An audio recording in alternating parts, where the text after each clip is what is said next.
Press the bell icon on the YouTube app and never miss another update.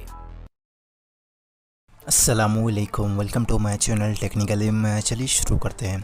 तो दोस्तों, आज की इस वीडियो के अंदर मैं आप लोगों को दिखाने वाला हूं कि अपने गूगल कीबोर्ड में फ्लोटिंग कीबोर्ड कैसे इनेबल करें।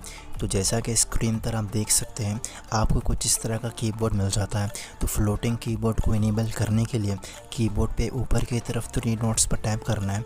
तो लास्ट में आपको फ्लोटिंग का एक ऑप्शन मिल जाएगा और फ्लोटिंग के शॉर्टकट को अपने कीबोर्ड के टॉप साइड पर सेट करने के लिए आपको फ्लोटिंग वाले ऑप्शन पे लॉन्ग प्रेस करना है और सेटिंग्स के बाजू में इसको सेट कर लेना है। जिसके बाद आपके कीबोर्ड के टॉप साइड पर फ्लोटिंग का आइकॉन आ जाएगा। आप इस वाले आइकॉन पर क्लिक करके अपने मोबाइल में फ्लोटिंग कीबोर्ड यूज़ कर सकते हैं।